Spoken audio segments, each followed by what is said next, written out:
నమస్తే, welcome to meta news. ముందుగా ఈ వీడియోని లైక్ చేయండి, షేర్ చేయండి. మరిన్ని ఇంట్రెస్టింగ్ పొలిటికల్ అప్డేట్స్ కోసం మెటా న్యూస్ని సబ్స్క్రైబ్ చేయండి. ఇక మ్యాటర్లోకి వచ్చేస్తే సత్తెనపల్లి వైసీపీలో రాజకీయం వేడెక్కుతోంది. మంగళగిరి టికెట్ ఇవ్వలేదని అలిగి వెళ్ళిపోయిన ఆర్కే తిరిగి సొంత గూటికి చేరుకున్నారు. అయితే ఆర్కే రీఎంట్రీతో వైసీపీలో సరికొత్త చర్చ మొదలైంది. ఆళ్ల రామకృష్ణారెడ్డికి జగన్ మరో చోట సీటు ఖరారు చేశారని అంటున్నారు. సత్తెనపల్లిలో మంత్రి అంబటికి జగన్ టికెట్ నిరాకరించారనే ప్రచారం అయితే జోరుగా సాగుతుంది. అక్కడి నుంచి ఆర్కేను పోటీ చేయించాలని భావిస్తున్నారట. సత్తెనపల్లి నుంచి ఆర్కేకు దాదాపు టికెట్ కన్ఫర్మ్ అయినట్టేనని అంటున్నారు. అంబటికి జగన్ మొండి చేయి చూపించారని తెలియడంతో ఆయన అభిమానులు, అనుచరులు తీవ్ర ఆగ్రహంతో రగిలిపోతున్నారట.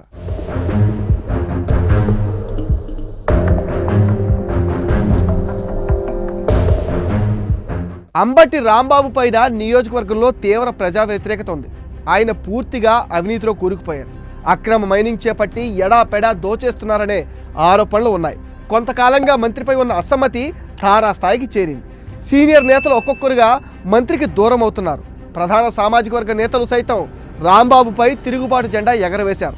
అంబటి రాంబాబు మంత్రి అయ్యాక నియోజకవర్గాన్ని పట్టించుకున్న పాపాన పోలేదని స్థానిక నేతలు మండిపడుతున్నారు.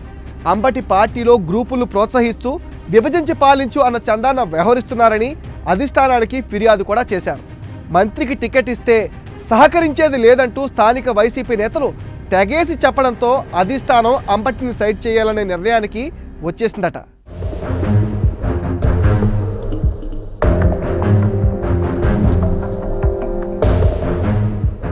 సత్తెనపల్లిలో వైసీపీ నిర్వహించిన ఫోన్ కాల్ సర్వేలో సైతం ప్రతి 100లో 90 కాల్స్ అంబటిని మార్చాల్సిందేనని చెప్పినట్టు సమాచారం లీక్ అయింది. దీంతో అంబటికి టికెట్ ఇవ్వకూడదని భావించిన జగన్ అక్కడ మరో అభ్యర్థి కోసం వేట ప్రారంభించారు. అయితే ఆళ్ల పార్టీలో చేరడంతో ఆయనను సత్తెనపల్లికి పంపించాలని డిసైడ్ అయిపోయారట. ఆళ్ల రామకృష్ణారెడ్డి బంధుగణం అంతా సత్తెనపల్లిలోనే ఉంది.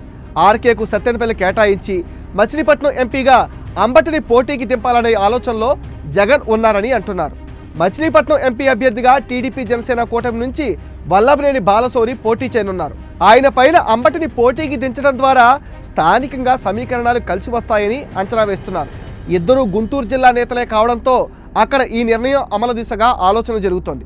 అయితే సత్తెనపల్లిలోనే ప్రజాబలం లేని అంబటి ఇక మచిలీపట్నం వెళ్ళినా మరో చోటుకు వెళ్ళినా ఏం లాభమని సొంత పార్టీ నేతలే సెటైర్లు వేస్తున్నారు.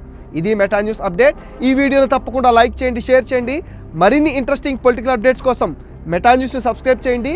ప్లీజ్ మీ విలువైన ఒపీనియన్ని కామెంట్ సెక్షన్లో పోస్ట్ చేయడం మర్చిపోవద్దు. Please subscribe to meta news.